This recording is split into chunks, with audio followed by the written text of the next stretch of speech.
Mummy એક વાત પૂછું? પૂછ. આ ગરુડી દિવાલ ઉપર કેમ ચાલતી હશે? આપણે જમીન ઉપર ચાલે છે, ગરુડી આપણને કઈ કહે છે? મુખને પંચાત. આપણે શું દુનિયાની લગભગ સાસુ વહુને મહારાણી કહીને બોલાવે તોય વહુ ખુશ નથી. સાચી વાત ને મહારાણી?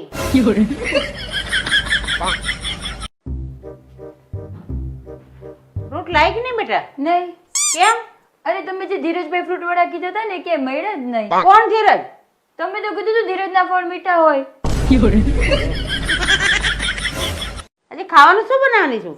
અનએજ્યુકેટેડ શાક. એટલે શું? ગવારનું શાક. મમ્મી હું કપડા પ્રેસ કરતી હતી ને તો ભૂલથી મને વાદળી શર્ટ મારાથી થોડોક બળી ગયો. કઈ વાંધો નહીં બેટા, એની પાસે વાદળી શર્ટ બીજો છે. હા ખબર છે, એટલે જે બીજા શર્ટનું એટલું કાપડ કાપીને મેં ઓલામાં સીવી નાખ્યું. તું શાક ખાવ કદી દે. પનીરના શાકમાં પનીર તો કઈ દેખાણું નહીં. અરે મમ્મી કોઈ પનીરનું શાક હતું. મમ્મી મારી પિયરે ગઈ હતી ને તો બહુ મચ્છર કરડી ગયા, ડેન્ગ્યુ થઈ ગયો મને. એવું? તો મચ્છરની તબિયત કેવી છે હવે? બેટા આજથી તારે જે ખાવું, વિમલ ખાવી, માવો ખાવો એ બધી છૂટી આપું. કેમ? એટલી વાર તાર જીભડો તો બંધ રે.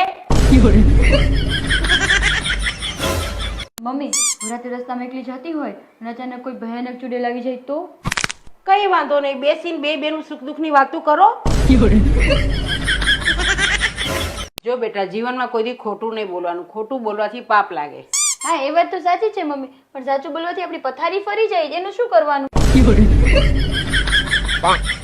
મમ્મી તમારે વધારે કેલરીઝ બર્ન કરવી હોય ને તો 30 મિનિટ ચલાય, 15 મિનિટ દોડાય અને 1 કલાક યોગા કરાય. ના ના બાપા, મારે તું 2 મિનિટ બાજી લઈમાં બધું આવી ગયું. મમ્મી આ પોપકોર્ન ને તવા પર નાખીએ તો ઉછળ ઉછળ કેમ કરે? એકવાર જઈને બે જાત ખબર પડે. મમ્મી વહુને સંસ્કૃતમાં શું કહેવાય? સંસ્કૃત છોડ, અત્યારની વહુને એકય ભાષામાં કશું ના કહેવાય. મમ્મી તમારે કેવી શાંતિ નહીં? હું લગ્ન કરીને આવી પછી બધું કામ મેં સંભાળી લીધું, તમારે જીવનમાં કઈ કામ જ કરવાનું ના રહ્યું. મારે રહ્યું ને જીવનમાં પસ્તાવો કરવાનો રહ્યો ને તારા નામનો. ચાલો મમ્મી આજ હું તમને એક સવાલ પૂછું. એક સ્ત્રી 1 કલાકમાં 50 રોટલી કરે તો 3 સ્ત્રી 1 કલાકમાં કેટલી રોટલી કરે?